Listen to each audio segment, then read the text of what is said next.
சட்டமன்றத்தில் ஒரு சட்டமன்ற உறுப்பினர், சிவகாசி சட்டமன்ற உறுப்பினர் பேசுறாரு. கல் இறக்குறான்னு அவன் மேல வழக்கு போடாதன்னு கேட்கிறாரு.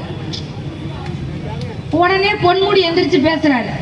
நான் பேர் சொல்லியே பேசுறேன், அதான் வந்துருச்சு இல்ல. பொன்முடி எந்திரிச்சு சொல்றாரு, பனைமரத்துல இருந்து அப்படியே இறக்குனா பதநீராம், அப்புறம் அதுல எதையோ கலந்தா கல்லாம். இனி எந்த ஊர்லயா இருக்கிற நீ பண இதுக்கான நல வாரியத்துக்காக நீங்கெல்லாம் தலைவர்கள் போடுறீங்க. சபாநாயகர் அதுல அப்பாவும் சேர்ந்து பேசுறாரு. அவர் இந்த பகுதியை சேர்ந்தவர். ஏங்க நீங்க கட்சி சாயம் பூசிக்கிங்க வேண்டாங்களே, ஆனா எந்த வனத்துல சுத்தினாலும் சொந்த வனத்தை இனத்துல அணையிடுமா இல்லையா? நான் உண்மையில கல்லுக்கு எதிரான ஆளு, அது போதைக்கு எதிரான ஆளு. நான் ஏமா இருக்கட்டுமியா, நீங்க உங்க வீட்டு பொம்பளையால குடிக்க சொல்லுவீங்களா? உங்க வீட்டு பச்சை பிள்ளைய குடிக்க சொல்லுவோமா?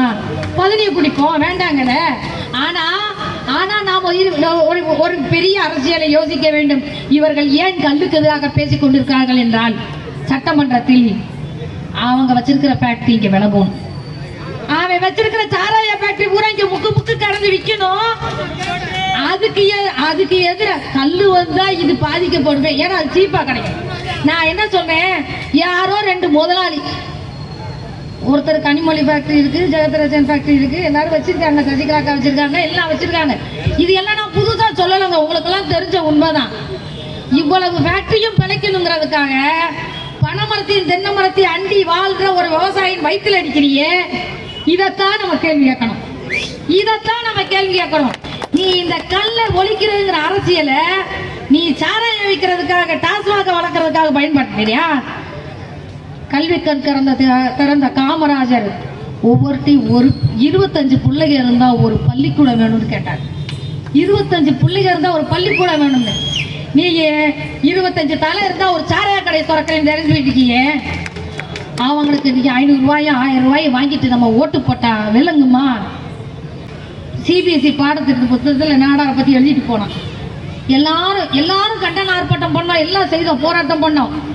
நான் ஐயாட்ட காலையில ஒரு 10 மணிக்கு ஒரு போன்ல சொன்னேன், ஐயா ஒரே ஒரு வழக்கு தொடுத்தா என்ன அப்படின்னு. சரிமான்னு சொல்லிட்டு ஐயா போனை வச்சிட்டார். என்ன நடந்தது தெரியாது. 2 மாசம் கழிச்சு ஐயா போன் பண்ணி, வழக்கு தொடுத்து விட்டேன், தீர்ப்பு வந்து விட்டது, பாட புத்தகத்திலிருந்து அந்த தலைப்பை எடுக்க சொல்லி இருக்கிறார்கள் என்று சொன்னார். வெற்றி கிடைத்திருக்கிறது. அப்ப எல்லா சமுதாயங்களையும் நேசிக்கின்ற, அதே நேரத்தில் ஒவ்வொருவரின் வாழ்வையும் ஆதரிக்கின்ற தலைவர்களை நாம் கொண்டாட தயங்க வேண்டும், தொடர வேண்டும். அந்த இடம்தான் செல்வி நாடார் இறுதியில் நமக்கு தந்து சென்ற நீலம் பச்சை கொடி. பாதகம் செய்பவரை கண்டால் நாம் பயம் கொள்ளலாகாது பாப்பா, மோதி மிதித்து விடு பாப்பா, அவர் முகத்தில் உமிழ்ந்து விடு பாப்பா. அண்மை செய்திகளை உடனுக்குடன் தெரிந்து கொள்ள இணைந்திருங்கள் எம் நாடு தொலைக்காட்சியுடன்.